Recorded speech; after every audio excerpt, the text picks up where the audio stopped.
ನಮಸ್ಕಾರ ವೀಕ್ಷಕರೇ, ಇವತ್ತಿನ ಝೀರೋದ ಮಾರ್ಕೆಟ್ಸ್ನ ದ ಡೈಲಿ ಬ್ರೀಫ್ ಎಪಿಸೋಡ್ ಅಲ್ಲಿ ನಿಮ್ಗೋಸ್ಕರ ಎರಡು ಇಂಟ್ರೆಸ್ಟಿಂಗ್ ಆಗಿರೋ ಟಾಪಿಕ್ಸ್ ಅನ್ನ ನಾನು ತಗೊಂಡ್ ಬಂದಿದ್ದೀನಿ. ಮೊದಲನೇದಾಗಿ ಎಐ ಇಂದ ಕೆಲಸಗಳು ಹೇಗ್ ಚೇಂಜ್ ಆಗ್ತಿದೆ, ಯಾರಿಗೆ ಲಾಭ ಯಾರಿಗೆ ನಷ್ಟ ಅನ್ನೋದ್ರ ಬಗ್ಗೆ ಮಾತಾಡೋಣ.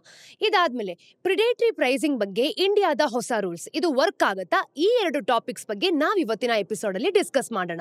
ಹಣಕಾಸಿನ ವಿಷಯ ಹಾಗೂ ಫೈನಾನ್ಷಿಯಲ್ ಮಾರ್ಕೆಟ್ಸ್ ಅಲ್ಲಿ ನಡೆಯುವಂತಹ ದೊಡ್ಡ ದೊಡ್ಡ ಚೇಂಜಸ್ ಬಗ್ಗೆ ನಾವಿಲ್ಲಿ ಡೀಟೇಲ್ಡ್ ಆಗಿ ಮಾತಾಡ್ತೀವಿ.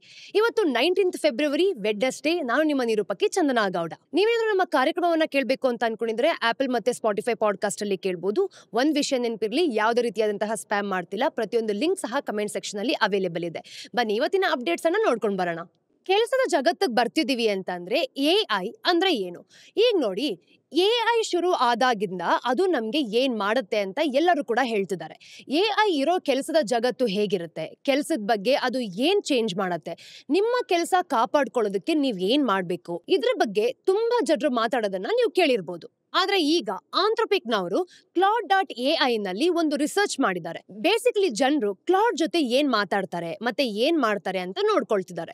ಜನರು ಕೆಲಸಕ್ಕೆ ಸಂಬಂಧಪಟ್ಟ ಹಾಗೆ ಎಐ ನ ಹೇಗೆ ಯೂಸ್ ಮಾಡ್ತಾರೆ ಅಂತ ತಿಳ್ಕೊಳ್ಳೋದಕ್ಕೆ ಇದೊಂದು ಮೊದಲ ಹೆಜ್ಜೆ ಅಂತ ಹೇಳ್ಬೋದು. ಅವರ ಪೇಪರ್ಸ್ ಇಂದ ನಮಗ್ ಸಿಕ್ಕಿರೋ 5 ವಿಷಯಗಳು ಇಲ್ಲಿದೆ ನೋಡಿ. ಬೇಸಿಕಲಿ ಎಐ ನ ಯಾರು ಜಾಸ್ತಿ ಯೂಸ್ ಮಾಡ್ತಾರೆ? ಎಐ ಎಲ್ಲಾ ಸೆಕ್ಟರ್ಸ್ಗೂ ಒಂದೇ ಟೈಮ್ ನಲ್ಲಿ ಎಫೆಕ್ಟ್ ಮಾಡಲ್ಲ. ಕೆಲವು ಡೊಮೇನ್ಸ್ ನಲ್ಲಿ ಮಾತ್ರ ಇದರ ಯೂಸೇಜ್ ಜಾಸ್ತಿ ಇದೆ. ನಮ್ಗೆ ಇದು ಮೊದಲೇ ಗೊತ್ತಿತ್ತು, ಆದ್ರೆ ಈಗ ನಮ್ಗೆ ಇದ್ರ ಡೇಟಾ ಸಿಕ್ಕಿದೆ. ಜಗತ್ತಿನ ಅರ್ಧ ಎಐ ಕೆಲಸ ಕೋಡ್ ಅಥವಾ ರೈಟಿಂಗ್ ನಲ್ಲಿ ನಡೀತಿದೆ ಅಂತ ಹೇಳ್ಬೋದು. ಕಂಪ್ಯೂಟರ್ ಮತ್ತೆ ಮ್ಯಾಥಮೆಟಿಕಲ್ ಟಾಸ್ಕ್ ಗಳನ್ನ ನಾವು ನೋಡಿದಾಗ 37.2% ಎಐ ಇಂಟ್ರಾಕ್ಷನ್ಸ್ಗೆ ಕಾರಣ. ರೈಟಿಂಗ್ ಮತ್ತೆ ಕಂಟೆಂಟ್ ಕ್ರಿಯೇಷನ್ಸ್ 10.3% ಇದೆ.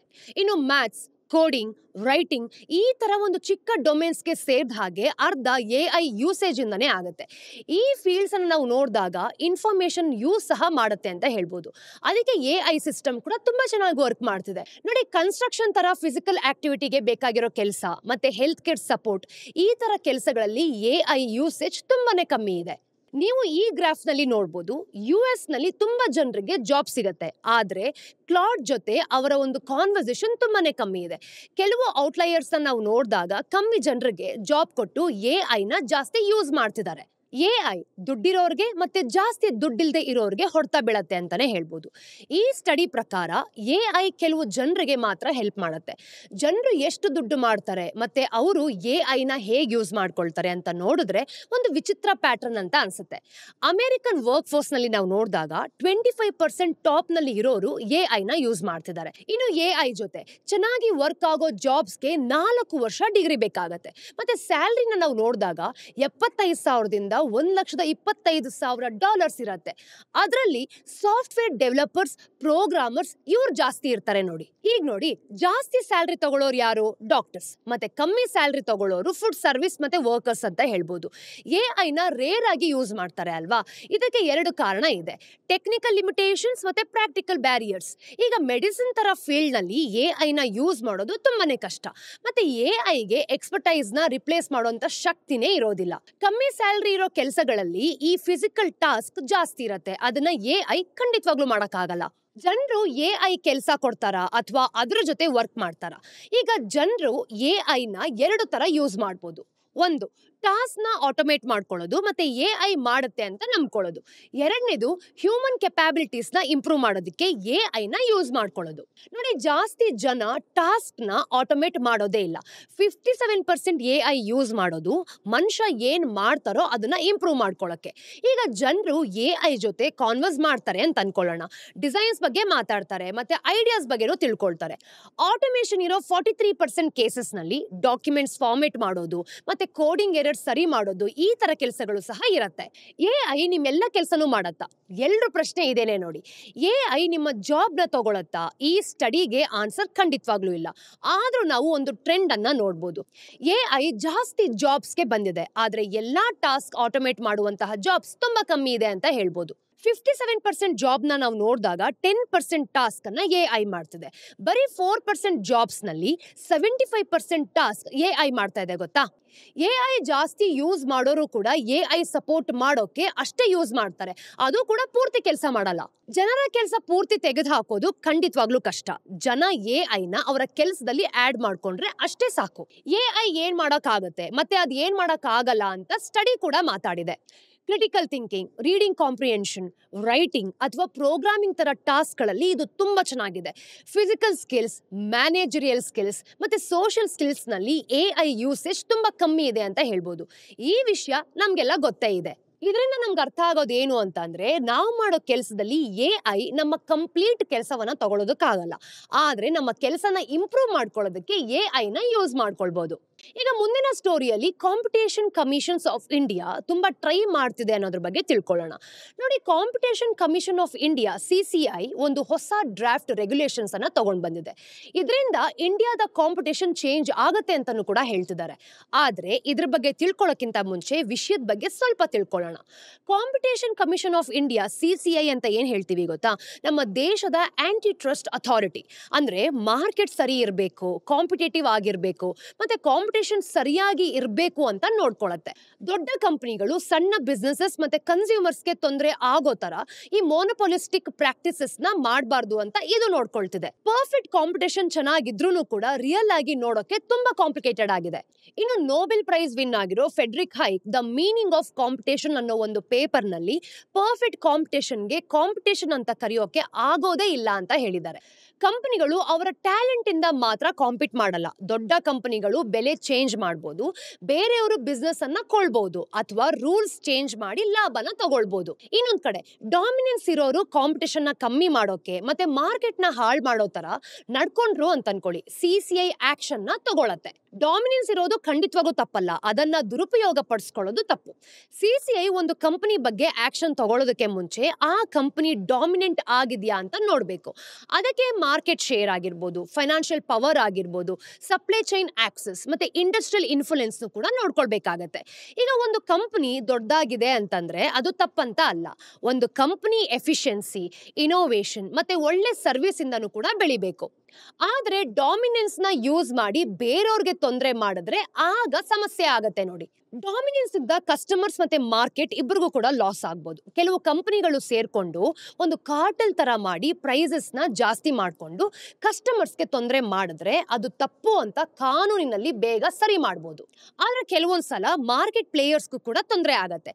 ಈಗ ಪ್ರೆಡಿಟರಿ ಪ್ರೈಸಿಂಗ್ ನ ನಾವು ನೋಡಿದಾಗ ಅದಕ್ಕೆ ಒಂದು ಎಕ್ಸಾಂಪಲ್. ಅದರಿಂದ ಏನಾಗುತ್ತೆ ಗೊತ್ತಾ? ಕಸ್ಟಮರ್ಸ್ಗೆ ಲಾಭ ಇದ್ರೂ ಬೇರೆಯವ್ರಿಗೆ ನಷ್ಟ ಆಗತ್ತೆ. ಇದನ್ನ ಸರಿ ಮಾಡೋದು ಖಂಡಿತವಾಗ್ಲೂ ಕಷ್ಟ. ನೋಡಿ, ಹಾಗಿದ್ರೆ ಪ್ರೆಡಿಟರಿ ಪ್ರೈಸಿಂಗ್ ಅಂತಂದ್ರೆ ಏನು, ಹೇಗ್ ವರ್ಕ್ ಆಗುತ್ತೆ ಮತ್ತೆ ಅದು ಯಾಕೆ ಅಷ್ಟು ಡೇಂಜರಸ್ ಆಗಿದೆ? ಈಗ ನೋಡಿ, ಪ್ರೆಡಿಟರಿ ಪ್ರೈಸಿಂಗ್ ನ ನೋಡೋದಕ್ಕೆ ಸುಲಭ ಅಂತ ಅನ್ಸಿದ್ರು ಅದು ತುಂಬಾ ತೊಂದರೆ ಕೊಡ್ಬೋದು. ಒಂದು ಕಂಪನಿ ಕಮ್ಮಿ ಬೆಲೆಗೆ ಮಾರಿದ್ರೆ ಬೇರೆ ಕಂಪನಿಗಳು, ಅದರಲ್ಲೂ ಚಿಕ್ಕ ಕಂಪನಿಗಳು ತೊಂದರೆ ಪಡ್ತಾರೆ. ಇನ್ನು ಅವ್ರಿಗಾಗುವಂತ ಲಾಸ್ ನ ಸರಿ ಮಾಡ್ಕೊಳಕ್ ಆಗದೆ ಅವ್ರ ಬಿಸ್ನೆಸ್ ನ ಕ್ಲೋಸ್ ಮಾಡ್ಕೊಳ್ಬೇಕಾಗತ್ತೆ. ಆಮೇಲೆ ಯಾವ ಕಂಪನಿ ಕಮ್ಮಿ ಬೆಲೆಗೆ ಮಾರ್ತಿತ್ತೋ ಅದು ಬೆಲೆ ಜಾಸ್ತಿ ಮಾಡಿ ಅವರ ಲಾಸ್ ನ ಕವರ್ ಮಾಡುತ್ತೆ. ಮತ್ತೆ ಕಸ್ಟಮರ್ಸ್ ಕೂಡ ಜಾಸ್ತಿ ದುಡ್ಡು ಕೊಡ್ಬೇಕಾಗತ್ತೆ. ನೋಡಿ, ಇದಕ್ಕೊಂದು ಪರ್ಫೆಕ್ಟ್ ಎಕ್ಸಾಂಪಲ್ ಅಂತಂದ್ರೆ ಅಮೆಜಾನ್ ಮತ್ತೆ ಡೈಪರ್ಸ್.com. ಕ್ವಿಡಿಸಿ ನಡುವೆ ನಾವು ನೋಡಿದಾಗ 2010 ರಲ್ಲಿ ಫೈಟ್ ನಡೀತಿತ್ತು. ಅಂದ್ರೆ ಮಾರ್ಕೆಟ್ ಶೇರ್ ಜಾಸ್ತಿ ಮಾಡೋದಕ್ಕೆ ಅಮೆಜಾನ್ ಡೈಪರ್ಸ್ ನ ಲಾಸ್ಗೆ ಮಾರೋದಕ್ಕೆ ಶುರು ಮಾಡಿತ್ತು. ಇನ್ನೊಂದ್ ಕಡೆ ಡೈಪರ್ಸ್.comಗೆ ಪ್ರೈಸ್ ವಾರ್ ಮಾಡಕ್ ಆಗ್ದೇನೆ ಅಮೆಜಾನ್ ಏನ್ ಮಾಡ್ತು ಗೊತ್ತಾ? ಕ್ವಿಡಿಸಿನ ಕೊಂಡ್ಕೊಂತು. ಇನ್ನು ಸ್ವಲ್ಪ ಟೈಮ್ ಆದ್ಮೇಲೆ ಡೈಪರ್ಸ್ ಬೆಲೆ ಜಾಸ್ತಿ ಆಯ್ತು. ಕಮ್ಮಿ ಬೆಲೆಗೆ ಮಾರ್ತಿರೋದ್ರಿಂದ ಬೇರೆಯವ್ರಿಗೆ ಹೇಗ್ ತೊಂದರೆ ಕೊಡ್ಬೋದು ಅಂತ ಮತ್ತೆ ಡಾಮಿನೆನ್ಸ್ ಆಗಿ ಹೇಗ್ ತಗೊಳ್ಬೋದು ಅಂತ ಇದು ತೋರ್ಸತ್ತೆ. ನೋಡಿ, ಇನ್ನು CCI ನ ಹೊಸ ರೂಲ್ ಯಾಕೆ ತಂದಿದ್ದಾರೆ? ರೆಗ್ಯುಲೇಟರ್ಸ್ಗೆ ಪ್ರೆಡಿಟರಿ ಪ್ರೈಸಿಂಗ್ ಬಗ್ಗೆ ಕಂಡುಹಿಡಿಯೋದು ಕಷ್ಟ. CCI ನ ಹೊಸ ಡ್ರಾಫ್ಟ್ ರೆಗ್ಯುಲೇಷನ್ಸ್ ಕಾಸ್ಟ್ ಬಗ್ಗೆ ಕ್ಲಿಯರ್ ಆಗಿ ಹೇಳತ್ತೆ. ಒಂದು ಕಂಪನಿ ಉದ್ದೇಶಪೂರ್ವಕವಾಗಿ ಕಮ್ಮಿ ಬೆಲೆಗೆ ಸೇಲ್ ಮಾಡ್ತಿದ್ಯಾ ಅಂತಾನೂ ಕೂಡ ಇದರಿಂದ ತಿಳ್ಕೊಳ್ಬಹುದು. ಈ ರೆಗ್ಯುಲೇಷನ್ಸ್ ಪ್ರಕಾರ ಬೇರೆ ಬೇರೆ ಕಾಸ್ಟ್ ಮೆಜರ್ ಸಹ ಇದೆ. ನೋಡಿ, ಆವರೇಜ್ ವೇರಿಯಬಲ್ ಕಾಸ್ಟ್ AVC ಅಂತ ಕರಿತೀವಿ. ಇದು ಒಂದು ಮಾಮೂಲಿ ಯಾರ್ಡ್ ಸ್ಟಿಕ್ ಅಂತ ಹೇಳ್ಬೋದು. AVC ಗಿಂತ ಕಮ್ಮಿ ಪ್ರೈಸ್ ಇತ್ತು ಅಂತಂದ್ರೆ ಪ್ರೆಡಿಟರಿ ಪ್ರೈಸಿಂಗ್ ಅಂತಾನೆ ಹೇಳ್ಬೋದು. ಈಗ average total cost ATC, AVC ಸಾಕಾಗದೆ ಇದ್ರೆ ಇದನ್ನ ಯೂಸ್ ಮಾಡ್ತಾರೆ. Long run average incremental cost LRAIC, capital ಜಾಸ್ತಿ ಬೇಕಾಗಿರೋ ಇಂಡಸ್ಟ್ರಿನಲ್ಲಿ ಇದು ಯೂಸ್ ಆಗತ್ತೆ. Average avoidable cost AAC, products ನ ಸೇಲ್ ಮಾಡದೇ ಇದ್ರೆ ಈ ಕಾಸ್ಟ್ ಇರ್ತಿರ್ಲಿಲ್ಲ. ಈ ಕಾಸ್ಟ್ ಬಗ್ಗೆ ತಿಳ್ಕೊಂಡ್ರೆ CCIಗೆ ಒಂದು ಕಂಪನಿ ಬೇರೆ ಕಂಪನಿಗೆ ತೊಂದರೆ ಮಾಡ್ತಿದ್ಯಾ ಅಂತ ತಿಳ್ಕೊಳ್ಳೋದಕ್ಕೆ ಸುಲಭ ಆಗುತ್ತೆ. ಆದ್ರೆ ಪ್ರೆಡಿಟರಿ ಪ್ರೈಸ್ ಬಗ್ಗೆ ಕಂಡು ಹಿಡಿಯೋದಕ್ಕೆ ಸಾಧ್ಯನಾ? CCI ಟ್ರೈ ಮಾಡ್ತಿರೋ ಪ್ರೆಡಿಟರಿ ಪ್ರೈಸಿಂಗ್ ಪ್ರೂವ್ ಮಾಡೋದು ಅಷ್ಟು ಸುಲಭ ಅಲ್ಲ. ಯಾಕೆ ಅಂತಂದ್ರೆ ಕಾಸ್ಟ್ ಡಿಟರ್ಮಿನೇಷನ್ ಸಬ್ಜೆಕ್ಟಿವ್ ಆಗಿ ಬೇರೆ ಬೇರೆ ಕಾಸ್ಟ್ ಮೆಜರ್ಸ್ ಇಂದ ಬೇರೆ ರಿಸಲ್ಟ್ಸ್ ಕೂಡ ತಗೊಂಡ್ ಬರ್ಬೋದು. ಯಾವುದು ಕರೆಕ್ಟ್ ಅಂತ ಹೇಳೋದಕ್ಕೆ ಖಂಡಿತವಾಗ್ಲೂ ಆಗಲ್ಲ. ಒಂದು ಕಂಪನಿ ಪ್ರೈಸಿಂಗ್ ಆಗಿರ್ಬೋದು ಲಾಂಗ್ ಟರ್ಮ್ ಎಫಿಷಿಯನ್ಸಿಯಿಂದ ಮಾಡ್ತಿದ್ದಾರೆ. ಇದು ಕಾಂಪಿಟೇಷನ್ ಹಾಳು ಮಾಡೋಕಲ್ಲ ಅಂತ ಹೇಳ್ಬೋದು. ಆದ್ರೆ ಇದನ್ನ ಕಂಡುಹಿಡಿಯೋದು ಹೇಗೆ? ಇಂಟೆಂಟ್ ನ ಪ್ರೂವ್ ಮಾಡೋದು ಖಂಡಿತವಾಗ್ಲೂ ಕಷ್ಟ. ಕಂಪನಿಗಳು ಅವರ ರೈವಲ್ಸ್ ನ ಸಾಯಿಸೋದಕ್ಕೆ ಕಮ್ಮಿ ಪ್ರೈಸ್ ಗೆ ಮಾರ್ತಿದಾರ ಅಂತ ಹೇಳೋಕೆ ಖಂಡಿತವಾಗ್ಲೂ ಆಗಲ್ಲ. ಅವರು ಕಸ್ಟಮರ್ ಆಕ್ವಿಸಿಷನ್, ಮಾರ್ಕೆಟ್ ಪೆನೆಟ್ರೇಷನ್ ಅಥವಾ ಲಿಮಿಟೆಡ್ ಟೈಮ್ ಡಿಸ್ಕೌಂಟ್ಸ್ ಕೊಡ್ತಿದೀವಿ ಅಂತ ಹೇಳ್ತಿದ್ದಾರೆ. ಇದರಿಂದ ರೆಗ್ಯುಲೇಟರ್ಸ್ ಗೆ ಇಂಟೆಂಟ್ ತೋರಿಸೋದು ಖಂಡಿತವಾಗ್ಲೂ ಕಷ್ಟ ಆಗತ್ತೆ ನೋಡಿ. ಮಾರ್ಕೆಟ್ ಡೈನಮಿಕ್ಸ್ ಕಾಂಪ್ಲಿಕೇಟೆಡ್ ಆಗಿದ್ಯಾ? ಈಗ ಪ್ರೇಟರಿ ಪ್ರೈಸಿಂಗ್ ತರ ಕಾಣಿಸೋದು ನಿಜವಾಗೂ ಕಾಂಪಿಟೇಷನ್ ಆಗಿರ್ಬೋದು. ಈಗ ನಾವು ಊಬರ್ ನೋಡ್ತೀವಿ ಅಂತ ಅನ್ಕೊಳ್ಳಿ, ಅಥವಾ ಝೊಮ್ಯಾಟೊ ಯೂಸರ್ಸ್ ನ ಅಟ್ರಾಕ್ಟ್ ಮಾಡೋದಕ್ಕೆ ಅಂತಾನೆ ಪ್ರೈಸ್ ಕಮ್ಮಿ ಇಡಬಹುದು. ಅದು ಪ್ರೇಟರಿ ಪ್ರೈಸಿಂಗ್ ಅಥವಾ ಬಿಸ್ನೆಸ್ ಸ್ಟ್ರಾಟಜಿನಾ? ಇನ್ನು ರೀಕೂಪ್ಮೆಂಟ್ ಒಂದು ಥಿಯರಾಟಿಕಲ್ ವಿಷಯ. ಪ್ರೇಟರಿ ಪ್ರೈಸಿಂಗ್ ವರ್ಕ್ ಆಗಬೇಕು ಅಂತಂದ್ರೆ ಕಂಪನಿಗಳು ರೈವಲ್ಸ್ ಹೋದ್ಮೇಲೆ ಪ್ರೈಸಸ್ ಜಾಸ್ತಿ ಮಾಡಬೇಕು. ಆದ್ರೆ ಬೆಲೆ ಜಾಸ್ತಿ ಆದ್ರೆ ಹೊಸ ಕಂಪನಿಗಳು ಬರುವಂತಹ ಚಾನ್ಸಸ್ ಬೇಕಾದಷ್ಟಿರತ್ತೆ. Academic debates, predatory pricing work ಮಾಡತ್ತಾ? ಕೆಲವು ಎಕನಾಮಿಸ್ಟ್ ಪ್ರಕಾರ ಪ್ರೇಟರಿ ಪ್ರೈಸಿಂಗ್ ಬರೀ ಥಿಯರಾಟಿಕಲ್ ಕಾನ್ಸೆಪ್ಟ್. ಯಾಕಂತಂದ್ರೆ ಪ್ರೇಟರ್ ಅಂತ ಏನ್ ಕರಿತೀವಿ ಗೊತ್ತಾ? ಅಂದ್ರೆ ಕಮ್ಮಿ ಬೆಲೆಗೆ ಮಾರಾಟ ಮಾಡೋರು ಅವರ ಕಾಂಪಿಟೇಟರ್ ಗಿಂತ ಜಾಸ್ತಿ ದುಡ್ಡು ಲಾಸ್ ಮಾಡ್ಕೊಳ್ತಾರೆ. ಅಂದ್ರೆ ಪ್ರೇಟರಿ ಪ್ರೈಸಿಂಗ್ಗೆ ಭಯ ಪಡೋದು ಬೇಕಾಗಿಲ್ಲ. ಯಾಕೆ ಅಂದ್ರೆ ಬೆಲೆ ಜಾಸ್ತಿ ಆದ್ರೆ ಬೇರೆ ಪ್ಲೇಯರ್ಸ್ ವಾಪಸ್ ಮಾರ್ಕೆಟ್ಗೆ ಬರ್ಬೋದು. ಟೆಕ್ ಮಾರ್ಕೆಟ್ಸ್ ಏನೋ ಬೇರೆ ತರ ವರ್ಕ್ ಆಗುತ್ತೆ. ಕಮ್ಮಿ ಪ್ರೈಸಿಂಗ್ ನಿಂದ ತೊಂದರೆ ಮಾಡೋ ಉದ್ದೇಶ ಖಂಡಿತವಾಗ್ಲೂ ಇಲ್ಲಿರಲ್ಲ. ಕಮ್ಮಿ ಪ್ರೈಸಸ್ ಕನ್ಸ್ಯೂಮರ್ಸ್ಗೆ ಒಳ್ಳೇದು, ಅದಕ್ಕೆ ತೊಂದರೆ ಮಾಡೋದು ಸರಿ ಇರಲ್ಲ. ಇನ್ನು ಡಿಜಿಟಲ್ ಪ್ರೈಸಿಂಗ್, ಆಲ್ಗೊರಿದಮಿಕ್ ಕಾಂಪಿಟೇಷನ್ ಹಳೆ ಆಂಟಿಟ್ರಸ್ಟ್ ಟೂಲ್ಸ್ ಗಿಂತ ಬೇಗ ಚೇಂಜ್ ಆಗುತ್ತೆ. ಸೊ ಸಿಸಿಐ ನ ಹೊಸ ರೂಲ್ಸ್ ಇಂದ ಏನಾದ್ರೂ ಚೇಂಜ್ ಆಗುತ್ತಾ? ಸಿಸಿಐ ಡ್ರಾಫ್ಟ್ ರೂಲ್ ಪ್ರೇಟರಿ ಪ್ರೈಸಿಂಗ್ ನ ಇನ್ವೆಸ್ಟಿಗೇಟ್ ಮಾಡೋ ಪ್ರಾಸೆಸ್ ನ ಫಾರ್ಮಲೈಸ್ ಮಾಡುತ್ತೆ. ಆದ್ರೆ ಅದು ಜಾಸ್ತಿ ಚೇಂಜಸ್ ನ ಮಾಡೋಕೆ ಖಂಡಿತವಾಗ್ಲೂ ಆಗಲ್ಲ. ಯಾಕೆ ಅಂದ್ರೆ ದೊಡ್ಡ ಕಂಪನಿಗಳು ಅವರ ಪ್ರೈಸಿಂಗ್ ನ ಜಸ್ಟಿಫೈ ಮಾಡಬಹುದು. ಇನ್ನು ಇನ್ನೊಂದ್ ಕಡೆ ನಾವು ನೋಡಿದಾಗ ಇಂಟೆಂಟ್ ನ ಪ್ರೂವ್ ಮಾಡೋಕೆ ಖಂಡಿತವಾಗ್ಲೂ ಕಷ್ಟ. ಮತ್ತೆ ಕೋರ್ಟ್ಸ್ ಪ್ರೈಸ್ ಡಿಸಿಷನ್ಸ್ ನಲ್ಲಿ ತಲೆ ಹಾಕೋದಕ್ಕೆ ಇವರು ಇಷ್ಟನೇ ಪಡಲ್ಲ ನೋಡಿ. ಇನ್ನು ಡಿಜಿಟಲ್ ಜಗತ್ನಲ್ಲಿ ಪ್ರೇಟರಿ ಪ್ರೈಸಿಂಗ್ ಅಷ್ಟು ಮುಖ್ಯನೇ ಅಲ್ಲ. ಸಿಸಿಐ ಟ್ರೈ ಮಾಡ್ತಿದ್ರು, ಮಾರ್ಕೆಟ್ ಬಿಹೇವಿಯರ್ ಚೇಂಜ್ ಆಗೋದು ಕಷ್ಟ. ಏನಾದ್ರೂ ಆಯ್ತು ಅಂತ ಅನ್ಕೊಳ್ಳಿ, ಇದು ಪೇಪರ್ ವರ್ಕ್ ನ ಜಾಸ್ತಿ ಮಾಡತ್ತೆ ಅಷ್ಟೇ. ಕಂಪನಿಗಳು ರೂಲ್ಸ್ ಬ್ರೇಕ್ ಮಾಡೋದಕ್ಕೆ ನೋಡ್ತಾನೆ ಇರ್ತಾರೆ, ಮತ್ತೆ ರೆಗ್ಯುಲೇಟರ್ಸ್ ಅವರನ್ನ ಹಿಡಿಯೋದಕ್ಕೂ ಸಹ ಇನ್ನೊಂದ್ ಕಡೆ ಟ್ರೈ ಮಾಡ್ತಿರ್ತಾರೆ. ನಾವ್ ಇದನ್ನೆಲ್ಲ ನೋಡಿದಾಗ ಸಿಸಿಐ ಮೂವ್ ತುಂಬಾ ಕ್ಯೂಟ್ ಆಗಿದ್ರು ಕೂಡ ಇದರಿಂದ ಏನ್ ಚೇಂಜ್ ಆಗಲ್ಲ ಅಂತಾನೆ ಹೇಳ್ಬೋದು. ಇದಿಷ್ಟು ಸಿಸಿಐ ನ ಅಪ್ಡೇಟ್ಸ್. ಇವತ್ತಿನ ಟಿಡ್ಬಿಟ್ಸ್ ಏನು ಅಂತ ನೋಡ್ಕೊಂಡ್ ಬರೋಣ ಬನ್ನಿ. Number 1, Tata capital green bonds ಮತ್ತೆ ನಾನ್ ಕನ್ವರ್ಟಬಲ್ ಡಿಬೆಂಚರ್ಸ್ ಏನಿದೆ ಅಲ್ವಾ, ಇದರಿಂದ 15,000 ಕೋಟಿ ರೇಸ್ ಮಾಡೋದಕ್ಕೆ ರೆಡಿ ಆಗ್ತಾ ಇದೆ. 10,000 ಕೋಟಿ ಗ್ರೀನ್ ಬಾಂಡ್ಸ್ ಗಾಗಿ ಅಂತಾನೆ ಮತ್ತೆ 5,000 ಕೋಟಿ ಸೆಕ್ಯೂರ್ಡ್ ರಿಡೀಮಬಲ್ ಎನ್ಸಿಡಿಎಸ್ ಗಾಗಿ ರಿಸರ್ವ್ ಮಾಡ್ಕೊಳ್ತಿದ್ದಾರೆ. ಇನ್ನು RBI ಟಾಟಾ ಕ್ಯಾಪಿಟಲ್ ನ ಅಪ್ಪರ್ ಲೇಯರ್ MBFC ಅಂತ ಏನ್ ಹೇಳ್ತೀವಿ ಗೊತ್ತಾ, ಇದರಿಂದ ಹೇಳ್ತಿರೋದ್ರಿಂದ ಸೆಪ್ಟೆಂಬರ್ 2024ಕ್ಕೆ IPO ಮಾಡೋದು ಕೂಡ ಇದರಿಂದ ಹೆಲ್ಪ್ ಆಗತ್ತೆ. ಈ ಫಂಡ್ಸ್ ಇಂದ ಅವರ ಒಂದು ಕ್ಯಾಪಿಟಲ್ ಬೇಸ್ ಜಾಸ್ತಿ ಆಗತ್ತೆ, ಮತ್ತೆ ರಿನ್ಯೂವಬಲ್ ಎನರ್ಜಿ ಇನ್ಫ್ರಾಸ್ಟ್ರಕ್ಚರ್ಗೂ ಸಹ ಲೋನ್ ಜಾಸ್ತಿ ಕೊಡಬಹುದು. ಟಾಟಾ ಮೋಟಾರ್ ಫೈನಾನ್ಸ್ ಜೊತೆಗೆ ಟಾಟಾ ಕ್ಯಾಪಿಟಲ್ ನ ಮರ್ಜ್ ಕೂಡ ನಡೀತಾ ಇದೆ. ಈ ಸ್ಟ್ರಾಟಜಿಕ್ ಮೂವ್ ಇಂದ ಲಿಕ್ವಿಡಿಟಿ ಏನೋ ಚೆನ್ನಾಗಿರುತ್ತೆ, ಹಾಗೆ ಸಸ್ಟೈನಬಿಲಿಟಿ ಗೋಲ್ಸ್ ಕೂಡ ಸರಿ ಹೋಗುತ್ತೆ. ಮುಂದಿನ ತಿಂಗಳುಗಳಲ್ಲಿ ನೋಡಿದಾಗ ದೊಡ್ಡ NBFC ಲಿಸ್ಟಿಂಗು ಕೂಡ ಹೆಲ್ಪ್ ಮಾಡತ್ತೆ. ನಂಬರ್ 2, ಸ್ಟೇಟ್ ಓನ್ ನಲ್ಕೋ FY30 ರವರೆಗೆ ಏನಿಲ್ಲ ಅಂದ್ರೂ 30,000 ಕೋಟಿ ಕೆಪೆಕ್ಸ್ ಪ್ಲಾನ್ ಮಾಡ್ಕೊಂಡಿದೆ. ಇದು ಇತ್ತೀಚಿನ ವರ್ಷಗಳಲ್ಲಿ ಅತಿ ದೊಡ್ಡ ಇನ್ವೆಸ್ಟ್ಮೆಂಟ್. ಇದರಲ್ಲಿ 0.5 MTPA ಅಲ್ಯೂಮಿನಿಯಂ ಸ್ಮೆಲ್ಟರ್ಗೆ 17,000 ಕೋಟಿ ಮತ್ತೆ 1,200 ಮೆಗಾವಾಟ್ ಕ್ಯಾಪಿಟಲ್ ಪವರ್ ಇದಕ್ಕೆ 13,000 ಕೋಟಿ ಖರ್ಚು ಮಾಡ್ತಿದ್ದಾರೆ. ಇನ್ನು ಕಂಪನಿ 70:30 ಡೆಟ್ ಈಕ್ವಿಟಿ ರೇಷಿಯೋನ ಯೂಸ್ ಮಾಡುತ್ತೆ. FY25ಗೆ ಕೆಪೆಕ್ಸ್ 2,000 ಕೋಟಿ ಇರತ್ತೆ ಅಂತ ಹೇಳ್ಬೋದು. ಇನ್ನು ಡೌನ್ ಸ್ಟ್ರೀಮ್ ಪ್ರಾಡಕ್ಟ್ಸ್ ಇಂದ ಸ್ವಲ್ಪ ದುಡ್ಡು ಬರ್ಬೋದು, ಆದ್ರೆ ಎಕ್ಸಿಕ್ಯೂಷನ್ ರಿಸ್ಕ್ ಮತ್ತೆ ಕಾಸ್ಟ್ ಎಸ್ಕಲೇಷನ್ಸ್ ಬಗ್ಗೆ ಹುಷಾರಾಗಿರ್ಬೇಕು. ಇನ್ನು ಲಾಂಗ್ ಟರ್ಮ್ ಪ್ರೊಡಕ್ಷನ್ ಗ್ರೋತ್ ಚೆನ್ನಾಗಿದ್ರೂ ಕೂಡ ಪ್ರೈಸ್ ಕರೆಕ್ಷನ್ಸ್ ಮತ್ತೆ ರೆಗ್ಯುಲೇಟರಿ ರಿಸ್ಕ್ ಇರಬಹುದು ಅಂತ ಅನಲಿಸ್ಟ್ ಗಳು ಹೇಳ್ತಿದ್ದಾರೆ. ನಂಬರ್ 3, NTPC ಮುಂದಿನ 2 ದಶಕಗಳಲ್ಲಿ 30 ಜಿಗಾವಾಟ್ ನ್ಯೂಕ್ಲಿಯರ್ ಪವರ್ ಕೆಪಾಸಿಟಿನ ಕಟ್ಟೋದಕ್ಕೆ ಪ್ಲಾನ್ ಮಾಡ್ತಿದೆ. ಗವರ್ಮೆಂಟ್, ಪ್ರೈವೇಟ್ ಮತ್ತೆ ಫಾರಿನ್ ಇನ್ವೆಸ್ಟ್ಮೆಂಟ್ ಕೂಡ ಪರ್ಮಿಷನ್ ಕೊಟ್ಟ ಮೇಲೆ ಅವರ ಒಂದು ಟಾರ್ಗೆಟ್ ನ ಟ್ರಿಪಲ್ ಮಾಡ್ತಿದ್ದಾರೆ. ಈ ಎಕ್ಸ್ಪಾನ್ಷನ್ ಗೆ $62 ಬಿಲಿಯನ್ ಬೇಕಾಗತ್ತೆ. ಮತ್ತೆ ಇದು 2047 ಒಳಗೆ 100 ಜಿಗಾವಾಟ್ ನ್ಯೂಕ್ಲಿಯರ್ ಕೆಪಾಸಿಟಿ ಮತ್ತೆ 2030 ಒಳಗೆ 500 ಜಿಗಾವಾಟ್ ಫಾಸಿಲ್ ಫ್ಯೂಯಲ್ ಪವರ್ ಮಾಡಬೇಕು ಅಂತ ಇಂಡಿಯಾದ ಒಂದು ಗುರಿ ಜೊತೆ ಮ್ಯಾಚ್ ಆಗತ್ತೆ. ಈಗ ಇಂಡಿಯಾದ ನ್ಯೂಕ್ಲಿಯರ್ ಕೆಪಾಸಿಟಿ ನೋಡಿದಾಗ 8 ಜಿಗಾವಾಟ್ ಇದೆ, ಮತ್ತೆ ಇದು ಕೂಡ NPCI ಜೊತೆ ರನ್ ಮಾಡ್ತಿದೆ. ಅವರ ಗುರಿ 2032 ಒಳಗೆ ಅದನ್ನ 20 ಜಿಗಾವಾಟ್ ಮಾಡಬೇಕು ಅಂತ. NTPC 8 ಸ್ಟೇಟ್ಗಳಲ್ಲಿ ಜಾಗ ತಗೊಳ್ತಿದೆ.